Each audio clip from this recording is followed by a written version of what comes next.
मल्लिकार्जुन खड़गे प्रचार कर रहे हैं, वो कितना कनेक्ट कर पाएंगे गुजरात में लोगों को नहीं, लेकिन जो कैंडिडेट्स हैं और जो ग्रामीण इलाके हैं, जो उनका कहना है कि आदिवासी आपसे नाराज हैं, वो सब वोट उनका वो मानते हैं कि हमारा कंसोलिडेटेड है, वो हमारा ही रहेगा। हम इस बार, पिछली बार हमने इनको 99 पर रोका था, इस बार हम और फिसलाएंगे क्योंकि 27 साल की एंटी इनकम्बेंसी है। और राहुल गांधी एक ही रैली के लिए यहाँ पर आए हैं, इतने आश्वस्त हैं। इस पर आपकी प्रतिक्रिया? देखिए, सबसे पहली बात जो आपने की एंटी इनकम्बेंसी नहीं है, प्रो इनकम्बेंसी है। बच्चा बच्चा बोल रहा है कि भारतीय जनता पार्टी को वोट देना है, एक माहौल बना हुआ है। प्रो इनकम्बेंसी की दृष्टि से हम काम कर रहे हैं। दूसरी बात, ये लोग सो के जागते हैं। मंजना जी, मैंने पहली बार कहा कि जिस दिन कोड ऑफ कंडक्ट लगता है उस दिन ये चुनाव लड़ने आते हैं। आपने कुछ कहा फसली बटेरे, मैंने कहा ये फसली बटेर हैं। जो फसली बटेर ये होता है, यानी जब फसल लग गई, जब उग गई, तो उस फसल को में चरने के लिए आ जाते हैं। इनको पता ही नहीं चलता है कि कौन सी नस्ल की फसल लगी है, कौन से बीज लगे हैं, कैसे कैसे फसल उगाई गई है, कैसे किसान ने मेहनत की है, और ये सोचते हैं कि ये उसके मालिक बन बैठेंगे। ऐसा होता नहीं, ऐसा नहीं होता है। सर, सद्दाम हुसैन को लाने की जरूरत क्यों पड़ गई? ऐसा है, मैं फिर आपसे हेमंत बिस्वा शर्मा जी ने राहुल गांधी के नए लुक की तुलना क्यों की सद्दाम हुसैन? ऐसा नहीं है, वो हर एक का अपना अपना विचार होता है। अब वो उनका कोई नया टाइप का लुक बना तो उस नए टाइप पर लुक पर देखने वाले ने जिस तरीके से देखा वो कमेंट किया। या फिर ये पोलराइजेशन के लिए किया? नहीं, पोलराइजेशन का सवाल नहीं है। पोलराइजेशन के सवाल के दृष्टि से मैं पोलराइजेशन नहीं कहता हूं, लेकिन हाँ, जनता को जागरूक रखना, उनको स्पष्ट रूप में बार बार बताना, ये हमारी जिम्मेवारी बनती है।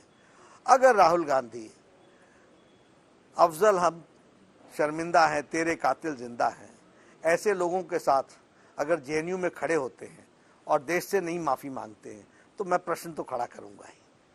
अगर भारत होंगे तेरे टुकड़े टुकड़े, इंशाअल्लाह इंशाअल्लाह, ऐसे लोगों के साथ आप जेएनयू में खड़े होते हैं और आप ये सोचें कि मैं प्रश्न न करूंगा, ये तो होगा नहीं। देखिए, लीडर की स्टेटमेंट्स और लीडर के एक्शन से वो उसके बारे में डिटरमिन होता है। आप भारत जोड़ो यात्रा की बात कर रहे हो, मैं कहता हूं जो भारत तोड़ने लगे हुए हैं उनके साथ तो तुम देखते हो, उनको साथ लेकर के चलते हो, तो आपकी क्रेडिबिलिटी क्या है? और मैं ये प्रश्न न करूं, और मैं प्रश्न करूं तो मैं पोलराइज कर रहा हूं, ये कैसे होगा? तो सद्दाम हुसैन का क्या लेना देना सर इस चुनाव में? क्या आप इत्तेफाक रखते हैं इस बयान से? एक व्यक्तिगत रूप में उनका बयान आया, उनको लगा, लेकिन ये कोई पोलराइजेशन करने का उद्देश्य नहीं है। यूनिफॉर्म सिविल कोड, दंगाइयों की प्रॉपर्टी, हम जो आप लोगों ने मैनिफेस्टो में अपना डाला, ये सब चुनाव के टाइम क्यों सर? नहीं, चुनाव के टाइम नहीं। कितने राज्यों में बतौर बीजेपी अध्यक्ष आपको लगता है कि यूनिफॉर्म सिविल कोड आप लोग लाने? जहां जहां हम आएंगे, जहां जहां हम चुनाव लड़ेंगे, जहां जहां हम जीतेंगे, हम वहां पर यूनिफॉर्म सिविल कोड की तरफ अग्रसर होंगे। उसका बेसिक कारण आपको बताता हूं। We have to see to it that we have responsibility as a citizen and that should be shouldered together.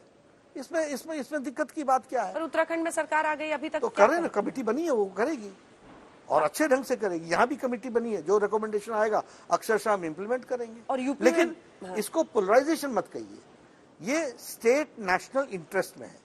अब एंटी रेडिकल सेल है, हम पोलराइज कर रहे हैं नहीं, लेकिन समाज में शांति रहे, ये स्लीपर सेल्स एक्टिवेट ना हो। मैं तो हेल्थ मिनिस्टर रहा हूं, हमारे बॉडी में आपको मालूम है कैंसर्स के सेल भी होते हैं, हमारे बॉडी में ट्यूबरकुलोसिस के सेल्स भी होते हैं, लेकिन जो गुड सेल्स होते हैं वो उसको दबा के रखते हैं। तो एंटी रेडिकल सेल जो देश को कमजोर करने की साजिशें रचता है, उसके लिए एक हमको अलर्ट सिस्टम चाहिए कि नहीं चाहिए? वो अलर्ट सिस्टम हम रखेंगे। अब गुजरात की कहानी 27 साल पहले की कहानी और आज की कहानी में जमीन आसमान का अंतर है। Why it has happened?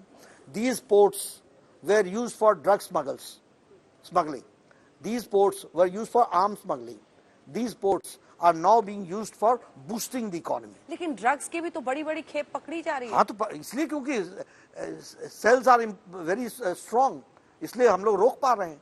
हमें मालूम है कि इस तरीके की एक्टिविटी करने वाले लोग हैं, उनको मुंह तोड़ जवाब देना ये एक सजग प्रोएक्टिव गवर्नमेंट का काम है। एक और हिट फिट फॉर्मूला आप लोगों को उत्तर प्रदेश से मिल गया है सर, ये बुलडोजर वाला, कि जो दंगाई हैं उनके हम अब प्रॉपर्टी सीज करेंगे, इसको ऑफिशियली आप कह रहे हैं। देखिए मैं फिर कहूंगा कि जो लॉ एंड ऑर्डर अपने हाथ में लेगा, एक लंबे समय तक यह सब कुछ रहा चलता है, आज ये चलता नहीं है।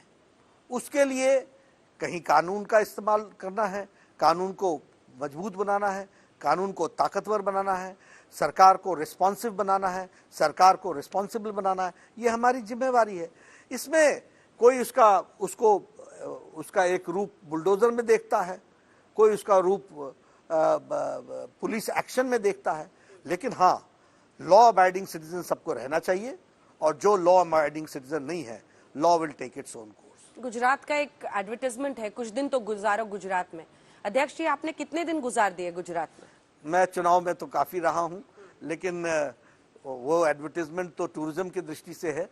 मैं यहाँ पर चुनाव की दृष्टि से लोगों के बीच में काफी आया हूं, और काफी रोड शोज भी किए हैं और काफी जनसभाएं भी की हैं। तो ये स्टार कैंपेनर्स जो बीजेपी की पूरी फोर्स आप लोग अनलीश करते हैं, कार्पेट बॉम्बिंग करते हैं, उसमें आप लोग कुछ हैं जो संतुलित बोलेंगे। एक हेमंत बिस्वा शर्मा, योगी जी को लाएंगे जो धीरे धीरे बीजेपी की स्ट्रैटेजी के तहत वोट्स के ध्रुवीकरण को टारगेट करेंगे। यही पॉलिसी है ना? नहीं, ऐसा नहीं है। सबसे पहली बात तो ये कि हम लोग स्टार कैंपेनर नहीं है, हम पार्टी के वर्कर हैं। पार्टी के अध्यक्ष के रूप में मेरी जिम्मेदारी है कि मैं पार्टी को आगे बढ़ाऊं और सबको साथ लेकर के चलूं। जहां तक आपने कहा, हर एक का अपना अपना वक्तव्य देने का तरीका होता है, तो वो एक पार्टी में बड़े तरीके के, we have battery of leaders, हर एक लीडर का एक अपना टेम्परामेंट भी होता है, उस टेम्परामेंट के दृष्टि से काम करता है। लेकिन फ्रेमवर्क के अंदर हम काम करते हैं, और फ्रेमवर्क के अंदर हम सबको संभाल के चलते हैं, और हमारी कोशिश रहती है कि सबका साथ, सबका विकास, सबका विश्वास, सबका प्रयास, इस अल्टीमेट गोल को आदरणीय प्रधानमंत्री मोदी जी के नेतृत्व में हम साकार करें, और वह पार्लियामेंट से लेकर ग्राम स्तर तक सबको साथ लेकर के चल के विकास के कार्य को आगे बढ़ाए। आखिरी सवाल, कलम भी है आपके पास, अगर आप लिख कर देना चाहें कि कितनी सीटें आपकी आ रही हैं। बीजेपी बार बार कह रही है हम ऐतिहासिक जीत इस बार हासिल कर रहे हैं, सीटें कितनी आ रही हैं? मैं अंजना जी अभी आपसे इसलिए कहूंगा क्योंकि 1 तारीख को वोटिंग होनी बाकी है। वोटिंग में परसेंटेज तय होती है, परसेंटेज से सीट्स तय होती है। लेकिन हाँ, हम एक बात जरूर कह रहे हैं कि ऑल टाइम रिकॉर्ड ब्रेक होगा, ये जरूर मुझे दिख रहा है।